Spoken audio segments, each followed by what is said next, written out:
Hey everyone and welcome. Today we're going to become money mavericks. We're diving deep into the world of the stock market and I promise it's way more fun than it sounds. So let's get right into it. So, you've probably heard grown-ups talking about the stock market, right? It sounds like this super complicated, maybe even a little bit scary, mysterious place. Well, I want you to forget all that. Because, really, the stock market is just like a giant playground where your money can have an absolute blast and, most importantly, grow. But before we can play, we need to understand our main tool for this playground, and that's money. So what even is it? When you get right down to it, money is just a tool. It's what you trade for that new video game, that awesome comic book, or, a giant bag of candy. It's how we get the stuff we want and need. But here's the secret. The coolest thing about money isn't just spending it. Nope, it's that you can actually make it grow, all by itself. So, how in the world do you do that? Well, you do it by planting it. Think about it like this. Your money can start as a tiny little seed and turn into a giant money tree. And that's the whole idea behind investing. It really is like planting a seed. You put your money in the right spot, you give it a little time, and you can watch it grow into something so much bigger. And it actually boils down to 3 really simple steps. First, you save up your money. That's your seed. Step 2, you invest it in a company. That's like planting the seed. And step 3, you just give it time and watch it grow.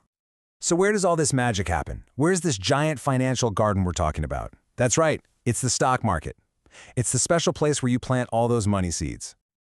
Okay, so when you invest in the stock market, what are you actually planting? Well, you're buying something called a stock. But what is that? A stock is simply a tiny, tiny piece of a company. I'm serious. When you buy a stock, you're not just handing over your money. You are actually becoming a part owner of that whole company. Think about it like this. You love Disney movies, right? Well, when you buy a stock in a company like Disney, you literally own a little slice of the Magic Kingdom itself. How cool is that? So why would you want to be a part owner?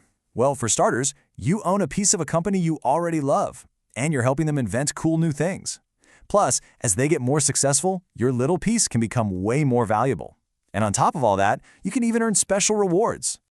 And these rewards are called dividends. Just think of them as a little thank you gift from the company. When they do well and make money, they share a tiny bit of it with you, just for being on their team. It's like getting an allowance for being a fan. I know this might feel like a lot to take in, but don't worry about it. Every single pro investor out there started with the exact same basics that you're learning right now. All right, you ready to level up? Because here's a fun little twist. Just like characters in a video game, not all stocks are the same. They actually have different powers. For example, with common stock, you get the superpower of voting. That means you get a say in the company's big decisions. But with preferred stock, your power is different. You get moved to the front of the line to get your dividend rewards. Pretty sweet, huh? Then you've got growth stocks. These are for companies that are growing at like superhero speed. Or you could be a detective and hunt for value stocks. These are kind of like hidden gems, awesome companies that maybe aren't super popular yet, but you just know they're going to be big. Now, it is important to know that the stock market isn't always a smooth ride. It's a lot more like a roller coaster, It has some really exciting ups and some kind of scary downs. But the absolute most important thing to remember is that investing isn't about what happens in one day. It's a long-term game. It's all about patience and believing in those seeds that you've planted. So, as you start this whole journey, I just want you to remember this. Every single expert, every financial wizard you can think of, they all started out exactly where you are right now, just curious and excited to learn. You've now got the basic tools and a map to the playground. So the only real question left is, are you ready to start your adventure and become a true money maverick?